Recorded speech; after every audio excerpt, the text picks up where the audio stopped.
Okay, you're live. Good evening and welcome to the debate among candidates for the Utah State Board of Education in District 3, which encompasses most of West Valley City and Salt Lake County, and then stretches over the Ochre Mountains to a wide area in Tooele County and the environs. I'm Jay Evenson. I'm an opinion writer for the Deseret News, and I will be your moderator this evening. I would like to first recognize and thank our sponsors, which are the Hinckley Institute of Politics, KSL, the Sutherland Institute, the Utah Association of Charter Schools, and the United Way. Our candidates this evening are Brett Garner and Matt Hymas. As this is the first year in which these school board races are partisan races, I will also tell you that Brett Garner is a Democrat and Matt Hymas is a Republican. Our goal tonight is to provide a platform to help voters make an informed decision as an important election looms. The rules of this debate are simple. Each candidate will be given time for a 1-minute opening statement. For the first half hour, I will pose questions to the candidates. Each will be given up to 90 seconds to answer. Should a rebuttal be necessary, I will allow 30 seconds for that. We have a timekeeper who will remind us of the time remaining and make sure that we're on track. At the end of a half hour, I will begin asking questions posted by you, the viewers. Please be thinking of these and posting these as we go along.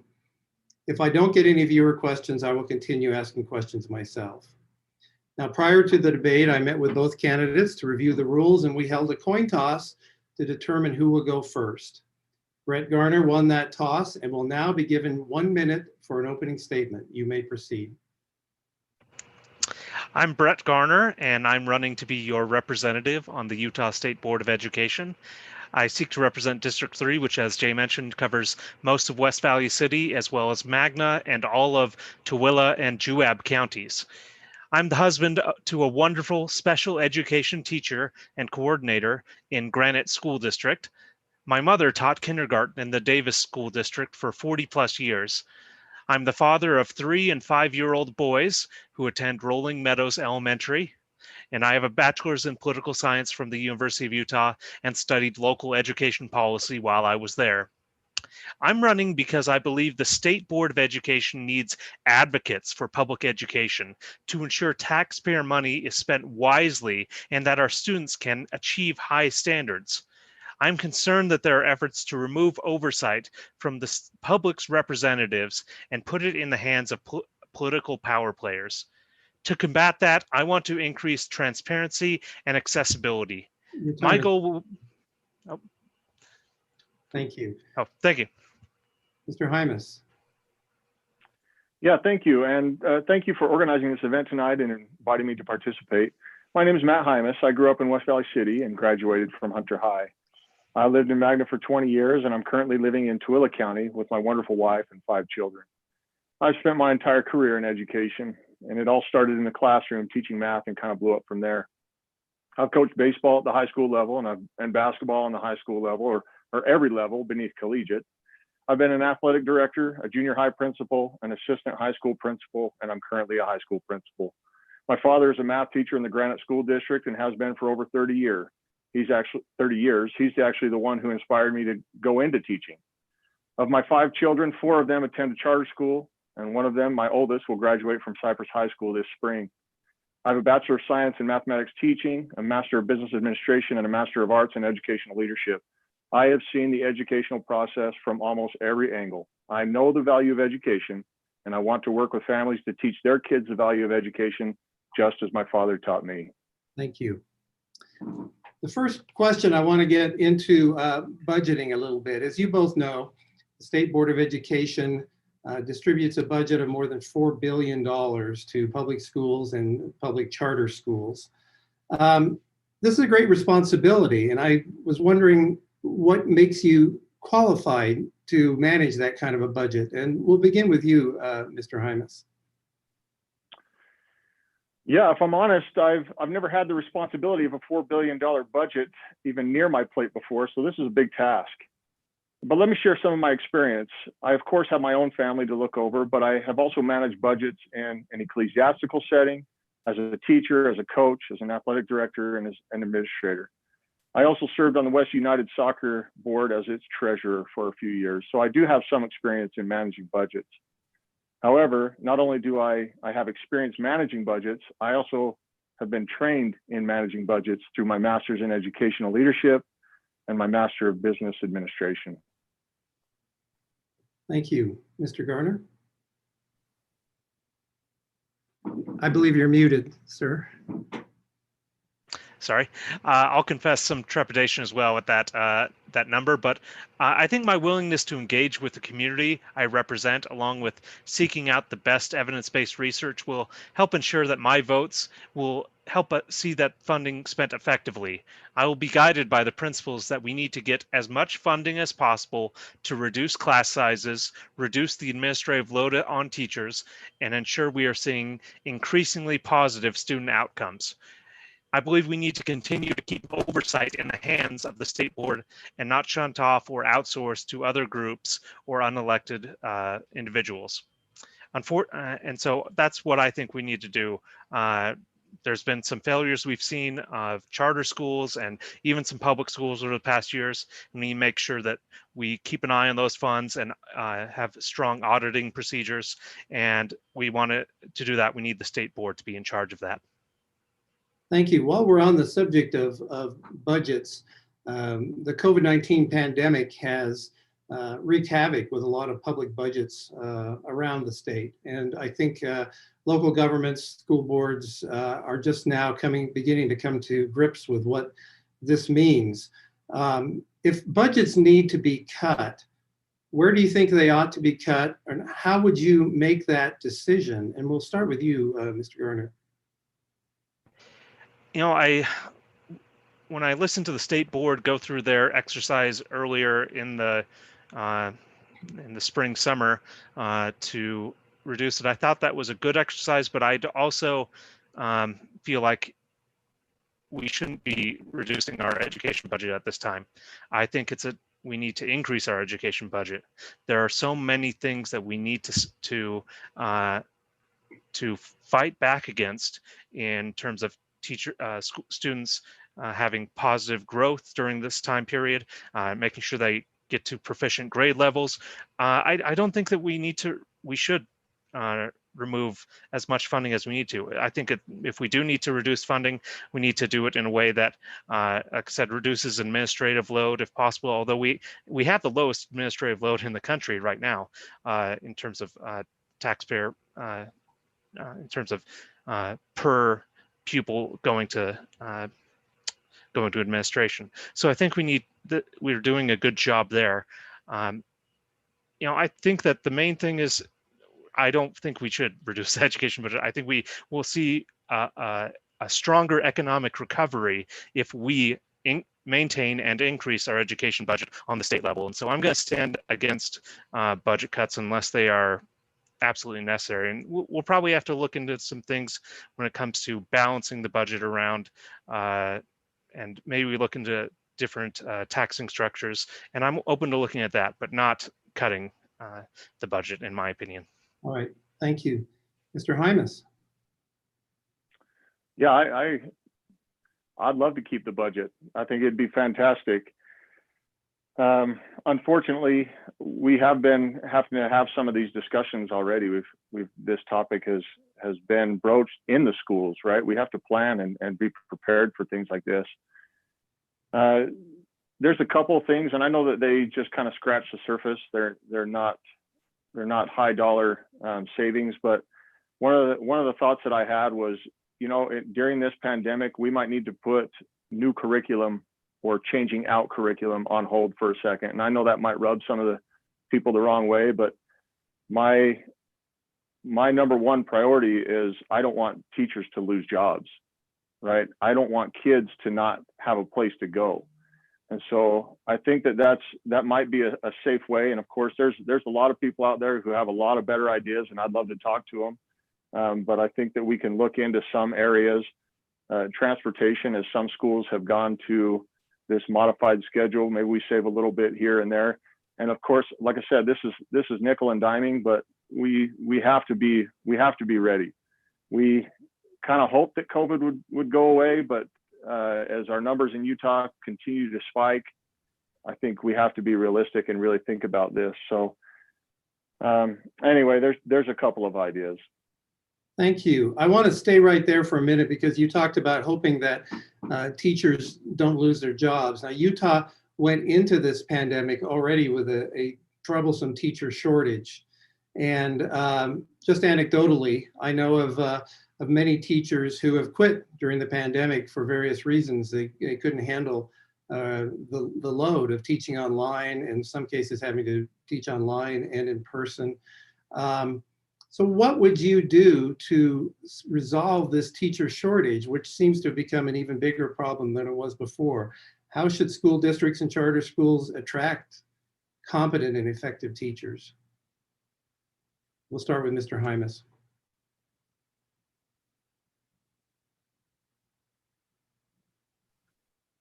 Yeah.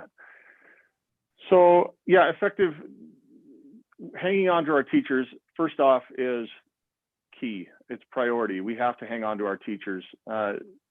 We're already in a, like you said, you mentioned the shortage, and that's going to put us in trouble, right? We have to find solutions. So first thing I would do is I would like to find solutions to retain our current teachers, as mentioned. We need to pay them, support them, respect them, and hear them.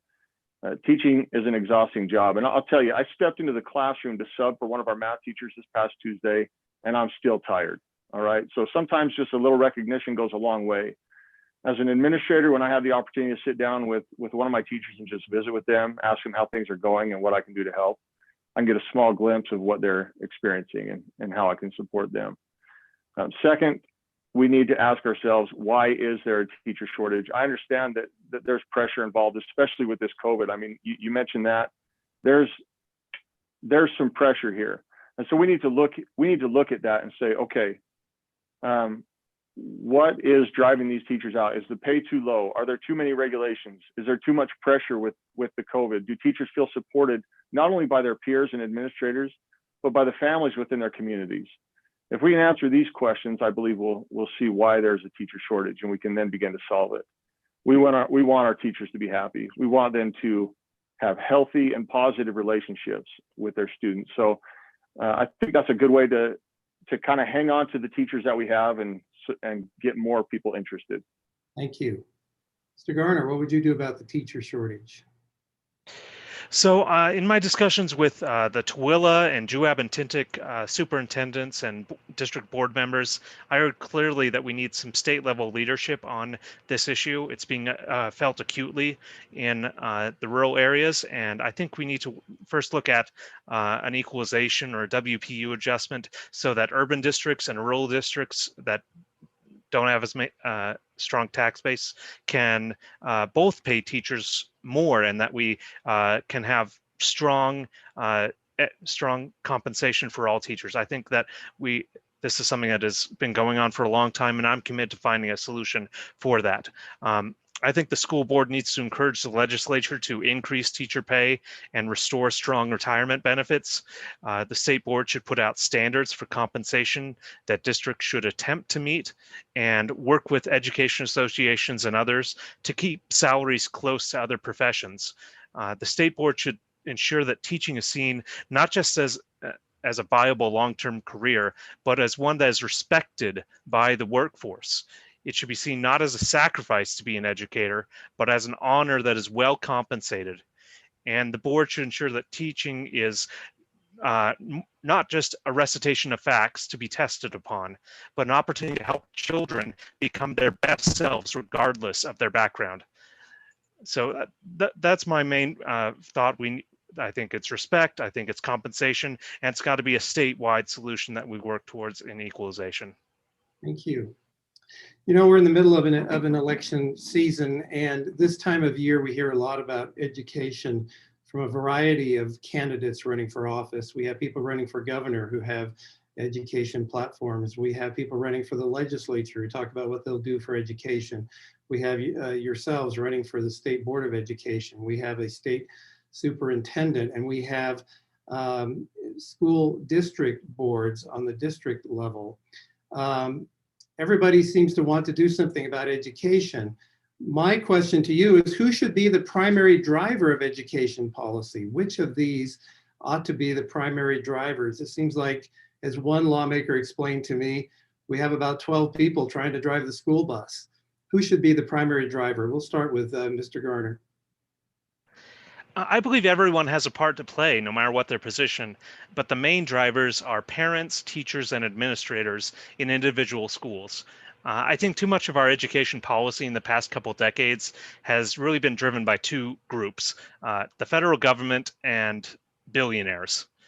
I don't think any of their efforts have been driven by anything but the best of intentions, but their reforms have mostly not worked, and they've diminished teaching as a profession, and it's driven teachers from the classroom because they don't feel like their voice is being heard. I think has also frustrated parents, as I've heard from many members of PTAs and community councils and phone calls. They've mostly been upset about the state math standards and what's gone on there. Now, I want to drive forward a culture from the state board of collaboration, grassroots driven quality and experimentation, meaningful teacher training and development, and long-term thinking.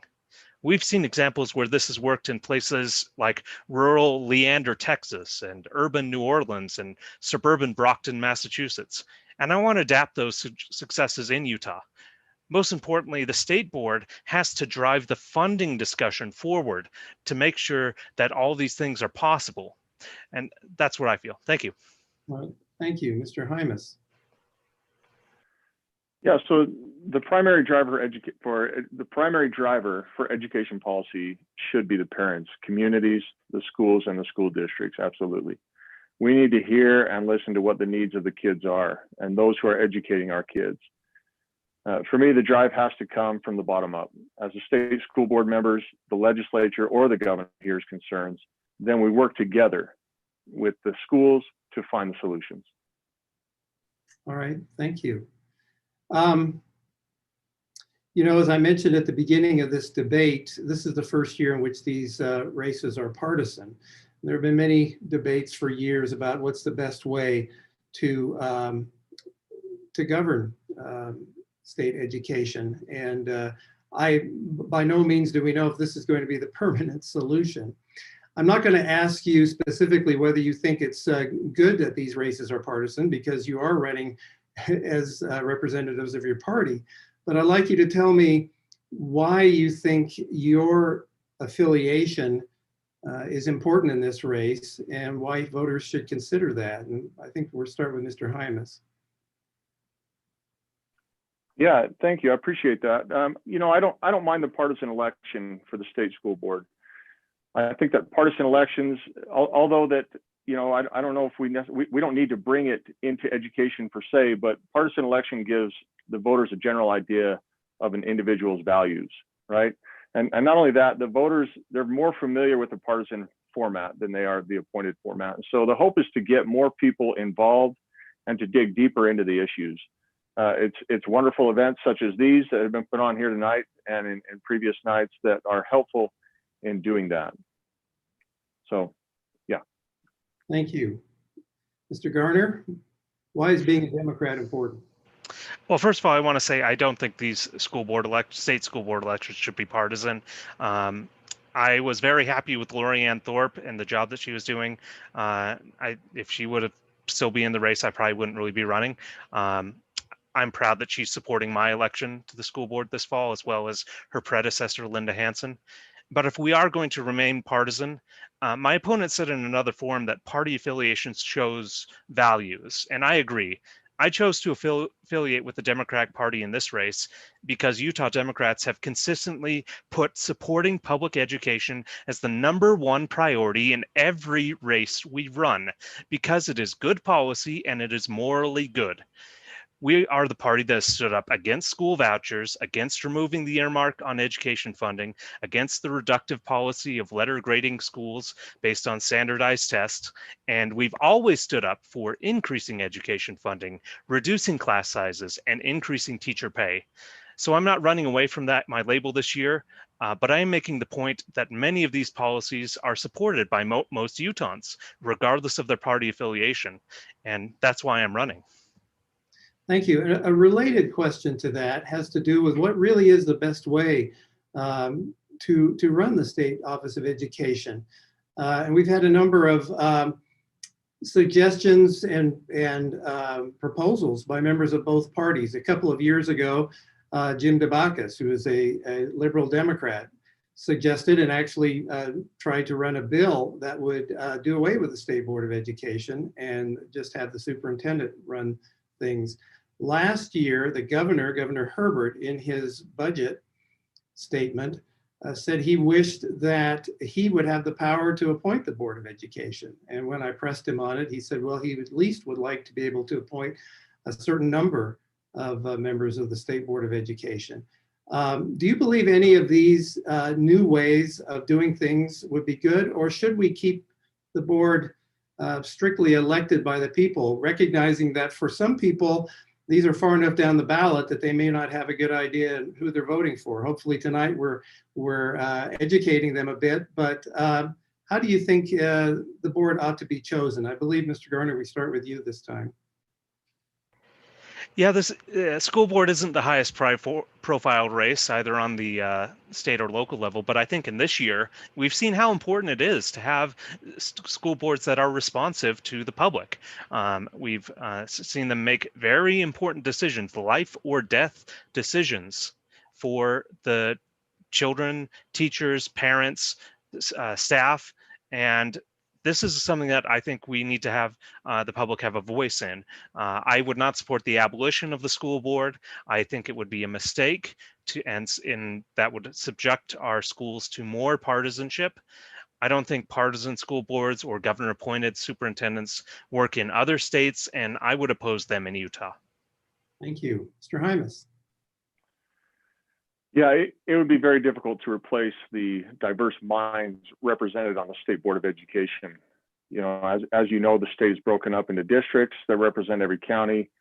It'd just be a shame to have a county or school district misrepresented by someone who did not understand the needs of the area. Thank you. I want to shift focus a little bit now and talk about state mandated assessment tests. We've seen over the years many different attempts at trying to assess schools, how well they're performing, and identifying where help is needed. Some say that the problem with the state mandated assessment is that parents are allowed to opt their children out of these tests, and therefore we don't really get a true idea of how they are doing. And we've, I guess, put these on hiatus because of the pandemic, but I want to know from you if you feel we ought to resume these tests when the pandemic ends, if there should be an opt-out provision there, and what you feel is the best way to make schools accountable and to assess how well they're doing. Let's begin with Mr. Hymas. Yeah, first off, I don't know if we have the right to, or how much we should press the right to say you cannot opt out. But I can tell you from the years I spent in the classroom teaching math, I know that tests are important, not only for students, but for the school as well. And tests allowed students to see where their cognitive holes were, and it allowed me as a teacher to know where I could improve as well. So by the third year of my time in the classroom, my tests proved very valuable. I was able to make quite a few adjustments and see some good progress. Now I say this for two reasons. First, it takes time to dial in on good assessments, but I'm willing to put into work. Testing is one of the first things that I want to look at, and quite frankly, was one of the reasons that I decided to run for this seat. Second, I believe that the reason most people opt out of tests is because they do not see the value of the test. So I think we all remember that class where we took a test that looked nothing like the review. It's frustrating, demoralizing, and oftentimes brings more heartache than happiness. I want to look at implementing tests that are meaningful to kids and to schools. Additionally, I want to provide timely feedback that provides schools with relevant data so that schools can reevaluate their needs and the state board can be there to support them. Thank you. Mr. Garner, what should we do about assessment tests? I believe we need more innovative education assessment models, more than just school letter grades based on high stakes testing. Now, while I think the goal of finding out how schools are doing across district, state, and national lines is worthwhile, and we should continue to do testing of some sort, I think that a reliance on testing alone has shown us that there are racial, familial, and economic disparities in our society. But for the most part, we already know about those, and the tests don't give us any further insight on how to change these things. I believe we need to adapt what some other states have done, such as Massachusetts, California, Colorado, New York, and adopt some of their broader school quality measures. I think the school board should collect and publish data on attendance, teacher and staff turnover, and metrics that look deeper into a school's social and economic climate, things that just aren't captured on the best standardized tests. Thank you. Let's switch now to, on the ballot this November is a measure called Amendment G. And a lot of voters probably aren't familiar with this, but this is a result of a deal that state lawmakers made with many education associations, Utah Education Association, among others. It would change the way schools are funded in the state and have been funded for many decades now. As you know, up until now, income taxes go solely for either public or higher education. This would open up the income taxes for other programs, but would create a fund in the general fund that would, over time, fund growth and inflation for education, and is planned to make up for that money. I'm wondering if you favor Amendment G, and if you can tell us, if so, why. I believe it's Mr. Garner's turn to go first. Yes, I do oppose Amendment G for a lot of reasons. First of all, there was a great editorial by Mark Bouchard, who's a commercial realtor. He was part of the chair of the Prosperity 2020 Coalition that the governor put forward earlier in this decade. And I think he made the great point that we just can't trust the legislature to put in just statute that they can change any year that we're going to have this special fund here, and we're just promise we're never going to touch it, except when they touched it right after the pandemic started in the first special session.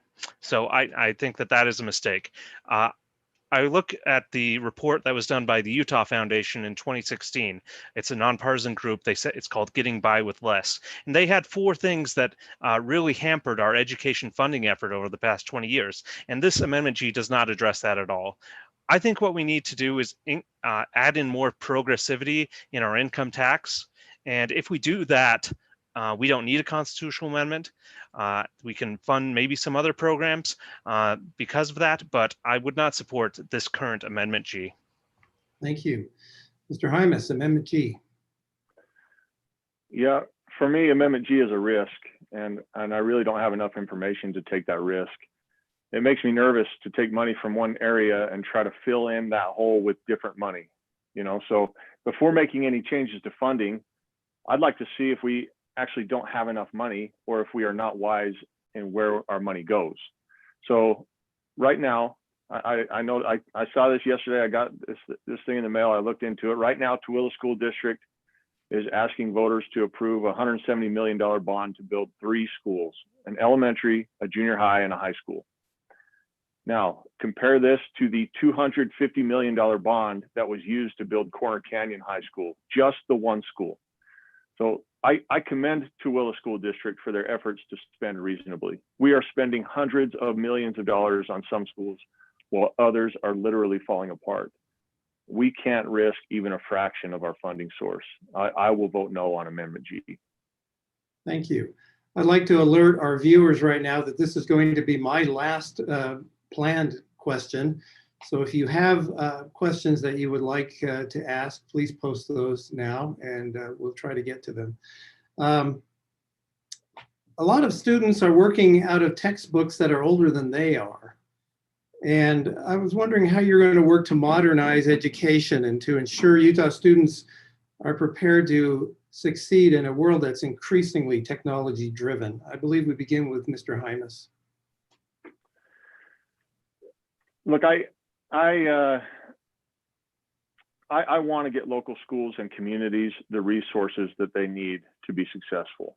I don't know what every classroom needs, but the teachers do. If they need more technology, then let's work on getting them more technology, right? If they need updated textbooks, then let's work on getting them newer textbooks. I know that technology is important in our economy, and so does every superintendent, principal, teacher, and parent.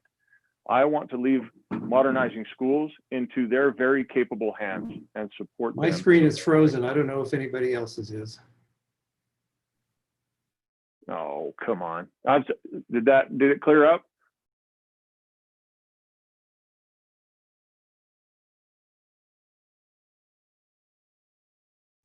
Jay, you're frozen on us.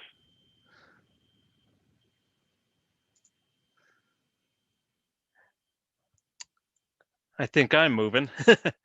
Jay, are you back with us?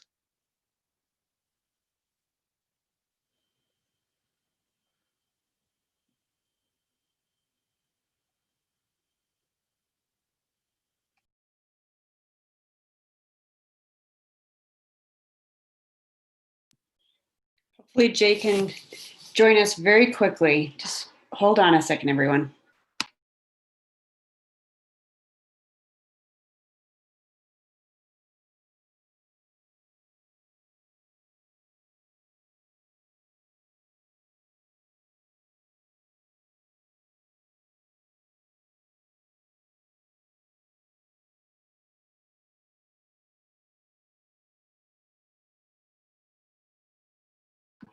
Well, while our friend Jay is hopefully trying to get back online, why don't we just continue? I'm Morgan Lyon-Cotty for all of you who are joining us. And actually, I think Jay is just going to be right back. Let's see.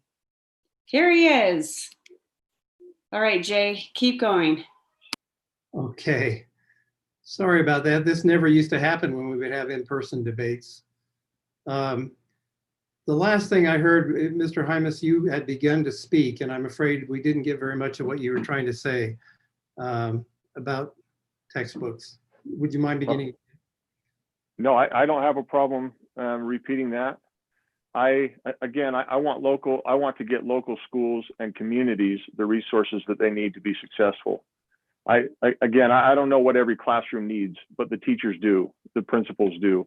If they need more technology, then let's work on getting them more technology. If they need updated textbooks, then let's work on getting them newer textbooks. I know that technology is important in our economy. And again, so does every superintendent, every principal, teacher, and every parent. I want to leave modernizing their schools into their very capable hands and then support them however I can while on the board. Thank you. Mr. Garner. Yeah, I agree with Matt a lot there that most of this stuff it has to be done in the classroom. I do take kind of issue with that with the premise of the question. I've really never heard of teachers or parents in the past, 5 or 10 years, and especially in my calls that I've made to PTA and community council and board members, I haven't heard them complain about textbooks. Some of them have talked about not having enough aides, not having enough mental health counselors, enough college readiness counselors, enough school nurses, and as we've gone through this pandemic, having the devices that they need for their classrooms. So I think that we have done a great job on textbooks and things like that, but I think the biggest thing that we need to focus on is having a highly qualified in-person teacher in every classroom with a reasonably sized class. And that's the biggest thing I think will help all of our classes. All the technology we're doing a lot of investment in it right now. I think that will continue. And I think we need to monitor to see how that works. I think the state board will be part of that. And I will want to maybe get some standards in for what distance learning should be. But I am I think that I agree. We need to have in classroom guidance and support for teachers, what they need for supplies and things like that. My wife is a special education teacher and I said coordinator, and she went around to teachers in her that she works with and had to deliver PPE to them. And I think that's something they needed more than textbooks at that time. So thanks. Thank you. I believe before we lost our connection, there was a question from the audience about school choice. Just wondering how each of you feel about school choice. Let's begin with Mr. Garner. I absolutely believe in the right of any parent to send their child to the school that they feel most comfortable with, that it meets their child's educational goals. I believe that we have a lot of great schools in our community, but I think that the state board should be in charge of all of our all of the funding on state income tax funding that goes to neighborhood and public charter schools. This is something that I think we need to make sure we have continuous oversight. I think there's been proposals to weaken oversight of our neighborhood and charter school accountability, and I think we need to continue to do that. I do oppose school vouchers. I do oppose tuition tax credits. They have not been proven to work. There are very few accountability measures placed into them, but I do believe parents should be able to choose homeschooling, private school, charter school, neighborhood school. But my biggest goal in running for state board is to have your neighborhood public school being the best option for any parent in the state of Utah. That if they want to go to a charter school or a private school or homeschool, that's fine. But the neighborhood public school should have the resources that they need, because a lot of parents don't have the time or energy to do some of the school choice research, and we need to have our neighborhood public schools meet the needs of those kids no matter where they are. Thank you. Mr. Hymas, school choice. Yeah, I love school choice. I didn't have school choice when I was a kid. My choice was West Kearns Elementary, and I chose it. And Kennedy Junior High, and that's where I went. And then my last choice was Hunter High School. I did get to choose my university though, so that was nice. But I love school choice. I'm like I said, I'm working at a charter school. I've got 4 kids in a charter school, and I've got 1 child in a traditional public neighborhood school. I love education. I'm pro education, and I don't care where you want to get it from. I want to make every choice the best choice for your family, right? And so one of the things I really like about some of these schools out here, and I get that not every school is going to be top tier. I think we as members of the state board can help every school get there. Nobody wants to go to a school and say, well, I know that school is better, but I'm going to choose this one, right? We all want our kids to be in the best school, the best school possible. I want our kids to get a private school education without the tuition, right? That's the hope. We want to just do what we can. And for different families, it looks different. You're going to have choice, and for different kids within those families, right? Again, I look at my own family, and charter wasn't for all of them, and so we put our senior now in Cypress High, and she's loving it. She's killing it there. They won region on the tennis team. Wonderful things are happening. Here, my sons play basketball. They're great. They have a good time, and they really appreciate their choice. So thank you. Here's a question from an audience member. How would you help talented teachers to move up in their profession and stay in their careers without having to leave the classrooms to be administrators? Mr. Hymas, and you're an administrator. How would you answer that? Yeah, I'll tell you, I value those teachers more than I value, well, I shouldn't say more than I value, but the value on an experienced teacher is huge. And they do more important work, in my opinion, than administrators, okay? I was in the classroom.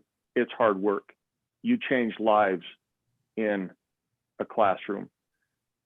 I hate to say it, becoming an administrator was a cop-out, all right? If you want to be good for students and change lives, then you stay in the classroom and you do what you can to influence those kids. I don't think that there's any shame of being, of course, a long-term teacher.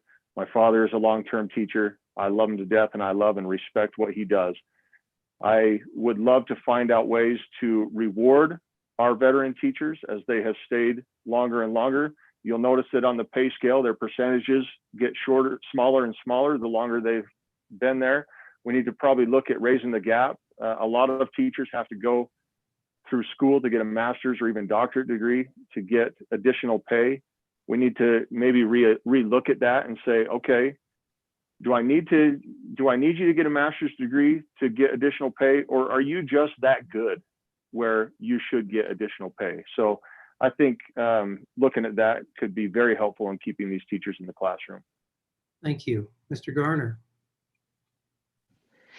I think it comes down to a few things. Like I've mentioned before, it comes down to increasing pay. Unfortunately, that's the bigger thing, and that's going to take additional school funding on the state and local level to make sure that these teachers are well compensated and that they are given the ability to grow in their profession by their hard work. I also think the state should restore strong retirement benefits. We've seen a reduction of those. I think that there are things that we can do and that we should encourage districts to do and charter schools to do in terms of perhaps working on healthcare and other benefit options. I think Granite's done a great job with the health clinic that they have that my family's taken advantage of several times. I think those things are great tools to keep teachers in teaching. But I think it comes down also to respect, and for that, teachers need to be involved and they need to be part of the decision-making process when it comes to what schools have going on. What are the accountability measures? What's the curriculum that we're going to use? What are the experiments that we're going to go into? I think sometimes there are some administrators who kind of throw initiatives down and then they leave and another administrator does an initiative. Teachers should be really more part of this model, and I think that that's something that we need to continue to have them be part of this grassroots driven innovation and experimentation. All right, thank you. Another question from the audience. How do you each feel about Common Core curriculum? And this person says an explicit sex ed curriculum that is being proposed or has been implemented in other states. And I believe we start with Mr. Garner. I think the state should be in charge of our own standards for what we want kids to learn, and I think the idea of having common learning standards across the country is a good idea, but I think the state should still have our own ability to put in our own input from the board and from the public. As far as sex education, I believe it should be age appropriate, evidence-based, and comprehensive. I don't know what explicit sex education means, but I do think that we will have in our teenager age group, we do need to have more to reduce sexually transmitted infections, and whatever we teach that will help, that the evidence shows would help reduce that in our schools, we can do. At lower grade levels, we need to make sure the kids are protected against abuse, and that's why I think it can be age appropriate, and I want to make sure that we have the best input available from advocates and from researchers and parents in this when we talk about sex education. Thank you. Mr. Hymas. Yeah, first, Common Core. I don't like it. I don't know if that's simple enough, but I've been teaching. I taught math for 4 years, and I'm still over a math department, and I don't like it. I've continued to tutor some students within my communities, and it's interesting to say the least. I wouldn't be sad to see that go. As far as explicit sex ed, you know, as mentioned, there's age appropriate topics there. You can call me old fashioned, but I still believe in abstinence. I don't know of any, you know, my 7th grader's in health right now, and I don't know of any 7th grade parent who says, yeah, let's really get explicit about sex ed with the 7th grader. Even in 11th grader, I think abstinence is the best method, especially in our high school years. I want communities to hang on to their traditional values. I don't want to force anybody to adopt a curriculum because somebody else thinks that they need to know it. And so I think we need to work with our communities and say, okay, let's talk about these topics. Here's some standards that we want kids to know and understand. But explicit, that's an interesting word. We need to watch that and really stick to what we value. Thank you. This goes to Mr. Hymas first. Kind of follows on the other one question because it concerns parents as the decision makers. Says if parents are the main decision makers, how do you utilize such a diverse, uninformed, disorganized resource? Are parents too uninformed and disorganized to be the drivers of education? No, absolutely not. Absolutely not. Parents absolutely know what needs their kids have. The problem here is that we have levels that we need to get to. And so you might say, I need to talk to my state school board representative, and that's great. And I put my phone number and email out there for all to reach me. But there's processes to go through, right? I can't, nobody can take the requests of hundreds, if not thousands or more of individuals and say, yeah, I'm going to fix all this. What we have to do is we have to get a feel for the community as a whole. And we have to do, or we have to work with that community and say, okay, this is what's driving your community, right? This is what your schools want. And so for me, it would be working very closely with superintendents or school boards, principals, and responding that way. And I would encourage parents not only to reach out to me, but to reach out to their teachers and their schools to express their concerns so that we can get a better idea, right? You get too many things at once, and you're right, you can't get any answers. It does have to be organized, but I absolutely think parents can drive that. Thank you. Mr. Garner, parents as the drivers in education. I think this is where the state board is really critical. As I've talked before, a lot of the questions of what makes a good school have come down only to how did they perform on this standardized test. And I don't think that really measures what a quality school is. And that's where the state board really has to show some leadership and say, here's a website, here's our dashboard for what our school quality rankings are. And we need to move beyond what's a grade letter and say, oh, this school had 8 of the 12 teachers in this school left and they had to be replaced. And maybe that went into how they got the test score this year. Or this school has pretty low attendance. What's going on? What can we do better? And so that's why I think parents want this information, and the state board has to be the one who provides that to them in a clear and simple manner. I think the state has done a good job with what we have, but we need to do more. We need to move beyond, like I said, beyond just testing to show what's going on in a school. As far as organizing them, I think parents want to be organized, and if we provide them the information, they can organize around what are the best things that are happening in their school and what are the things that they need to work on. And so the state really should take that approach to giving them the trust lands money and their community councils to know how to push those initiatives forward. Thank you. Stay with you, Mr. Garner. This one concerns information systems. Will you support the continued development of information systems that relieve the reporting burdens on schools and increase the interoperability of school information systems? That's one I haven't heard before, and I'm not an information systems specialist. I will. I don't know if I can commit to anything, but I do think we do need to help reduce the burden on teachers to do a lot of the paperwork. As I said, my wife, as a special education teacher, knows about the all the paperwork that teachers have to do on kids, and it's needed. But we can work with maybe getting some more file clerks for teachers so that they can focus more on lesson plans, on individual student progress. That's what I'd feel we need to do. Thank you. Mr. Hymas, information systems. Well, I'll tell you, they are nice to use.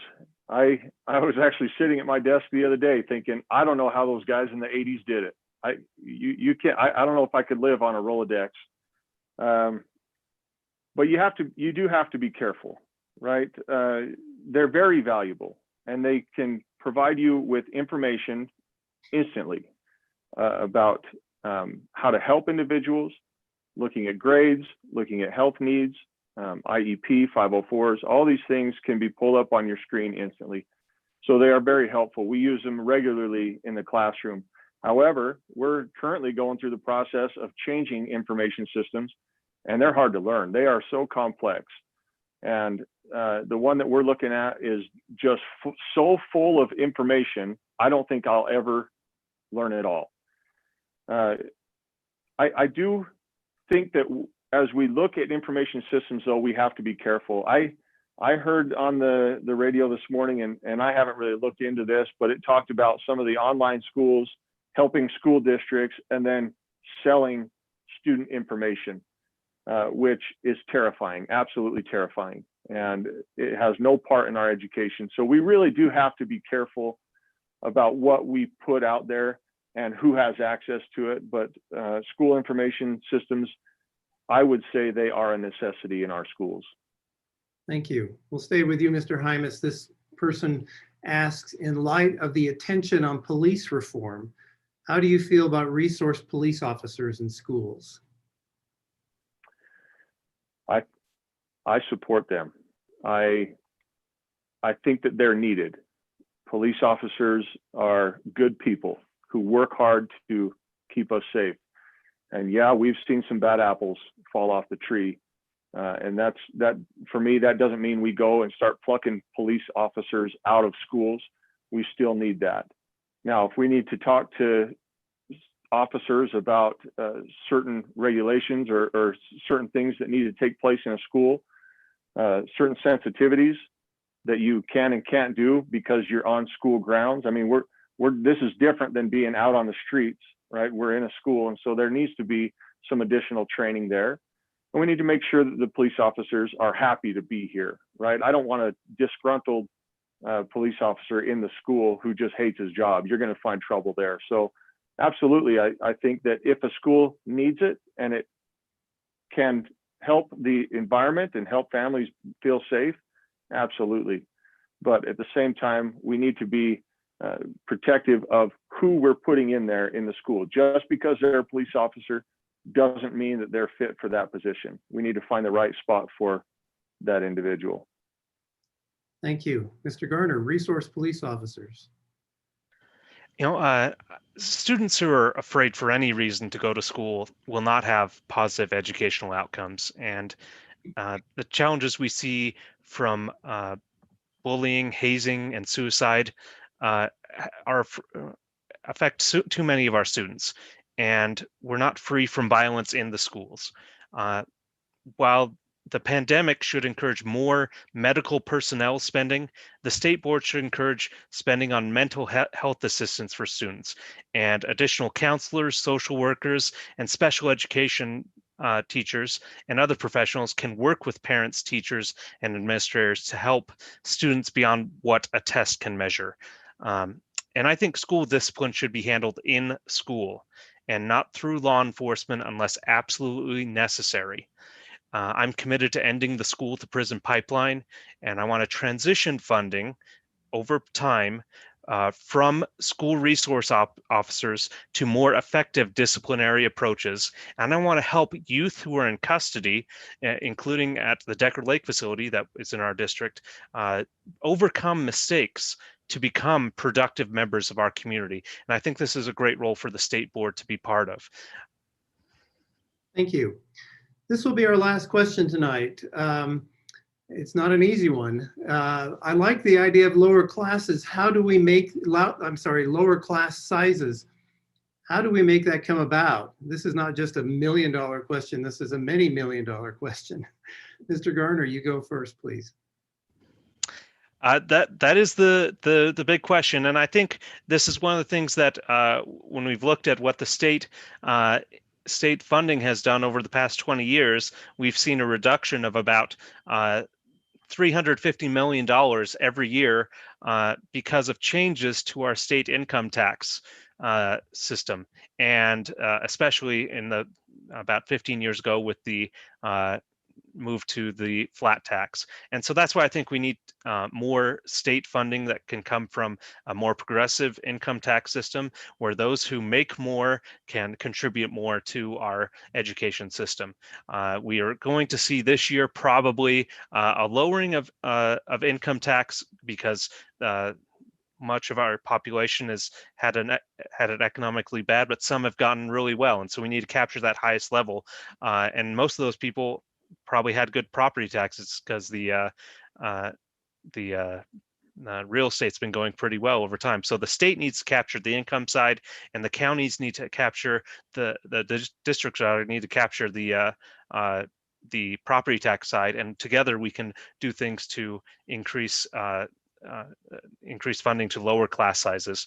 And then I think, again, we need to work on an equalization formula across the state so that rural and urban districts are not competing as much for quality teachers, but that every classroom has a quality teacher with a manageable class size.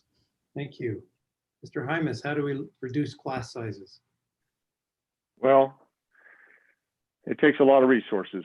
It really does. And, we talked about, Mr. Garner talked about funding, and that's good. I mean, that's helpful. We need to, but we'd have to build more schools or rely on the parent choice that they want, right?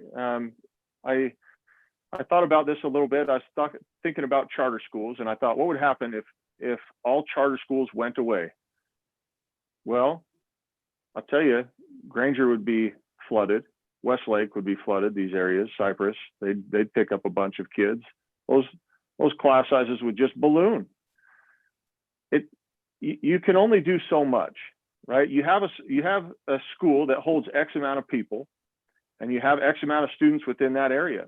So your choice to reduce class sizes is, yeah, you have to get another teacher, but you also have to have a place to put that teacher.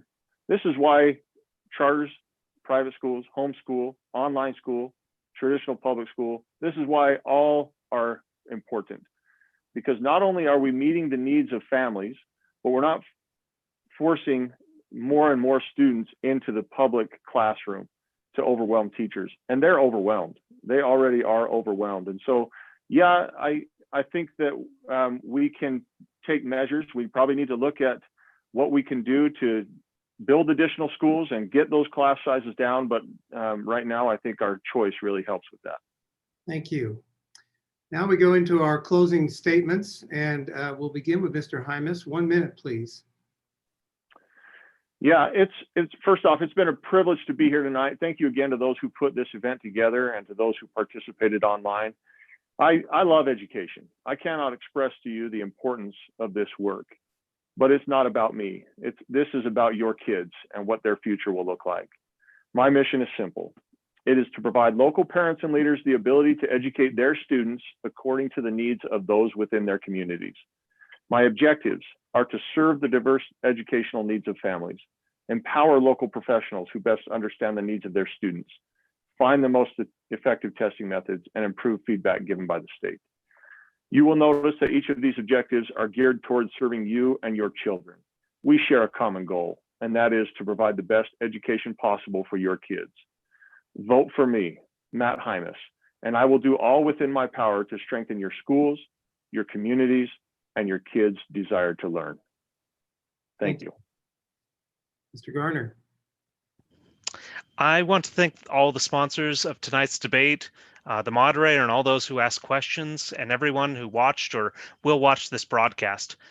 My goal will be visit all 73 schools in Board District 3 during the 2 years of my service. I want to restore democratic principles and participative decision-making and champion a sustainable model for success in our schools. Now, unfortunately, we've seen failures of charter schools in the past couple of years and the questions of mishandling of special education funds. So we need to keep the people's elected representatives in charge of your tax dollars no matter what.